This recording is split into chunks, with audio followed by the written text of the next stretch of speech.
नमस्कार। दुनिया में आस्था के कई रंग हैं, है ना? लेकिन क्या कभी किसी ने ऐसे डाकिये के बारे में सुना है जो इंसानों के लिए नहीं बल्कि सीधे भगवान के लिए चिट्ठियां पहुंचाता हो?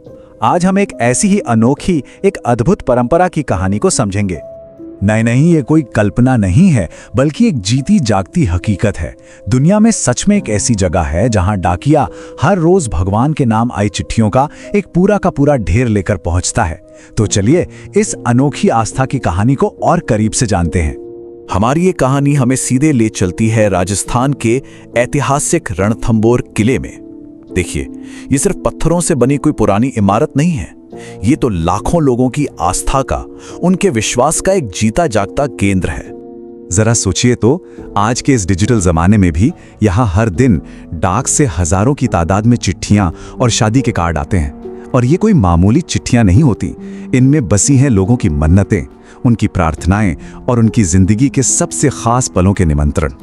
और सबसे दिलचस्प बात क्या है पता है?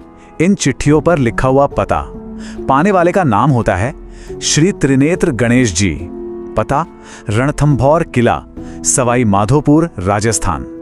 और कमाल की बात तो यह है कि पोस्टमैन भी बिना कोई सवाल किए इन सभी चिट्ठियों को सीधे मंदिर तक पहुंचाता है।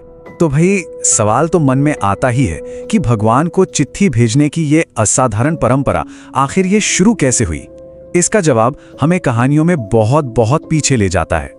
तो आखिर क्या है इस अनोखी आस्था के पीछे की कहानी?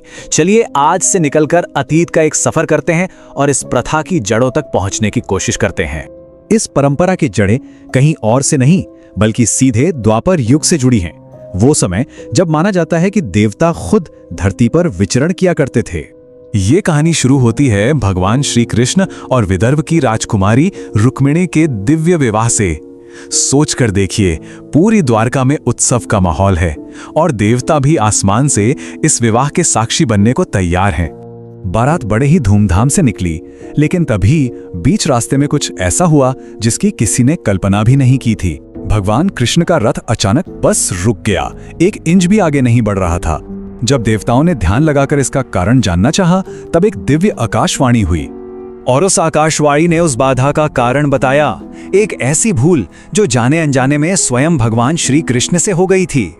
आकाशवाणी ने कहा, हे माधव, आपने विवाह का पहला निमंत्रण तो विघ्नहर्ता गणेश जी को भेजा ही नहीं। उनके आशीर्वाद के बिना कोई भी शुभ कार्य भला कैसे पूरा हो सकता है? अपनी भूल का एहसास होते ही भगवान श्री कृष्ण ने तुरंत भगवान गणेश से क्षमा मांगी और उन्हें विवाह का पहला न्योता भेजा। और जानते हैं क्या हुआ? एक चमत्कार। जैसे ही गणेश जी को निमंत्रण भेजा गया, रुका हुआ रथ अपने आप आगे बढ़ गया। द्वापर युग में शुरू हुई यही परंपरा आज कलयुग में रणथंभौर के त्रिनेत्र गणेश मंदिर की सबसे बड़ी पहचान बन गई है। पर यह जुड़ाव आखिर हुआ कैसे? तो हुआ ये कि द्वापर युग में यह नियम सा बन गया कि हर शुभ काम का पहला निमंत्रण तो सिर्फ और सिर्फ भगवान गणेश को ही जाएगा। और फिर कलयुग में भक्तों ने इसी प्राचीन परंपरा को रणथंभौर के इन त्रिनेत्र गणेश जी के साथ जोड़ दिया। लेकिन हजारों गणेश मंदिरों में से रणथंभौर ही क्यों? इसके पीछे भी कई मान्यताएं हैं। पहली तो ये कि ये दुनिया का अकेला ऐसा गणेश मंदिर है जो किसी किले के अंदर है। यहाँ भगवान गणेश की 3 आंखें हैं जिनसे वो अपने हर भक्त के संकट को देख लेते हैं। और सबसे बड़ा विश्वास कि यहाँ की गई प्रार्थना बहुत जल्दी सुनी जाती है। तो ये तो थी पौराणिक कहानी। पर चलिए अब वापस आज के समय में आते हैं और देखते हैं कि यह हजारों साल पुरानी आस्था आज भी लोगों के दिलों में कैसे धड़क रही है। आज भी लोग अपनी जिंदगी के हर शुभ मौके के लिए पहला निमंत्रण यहीं भेजते हैं। चाहे वो शादी का पवित्र बंधन हो, किसी नए कारोबार की शुरुआत हो, परीक्षा में सफलता की कामना हो या फिर संतान के रूप में भगवान का आशीर्वाद मांगना हो।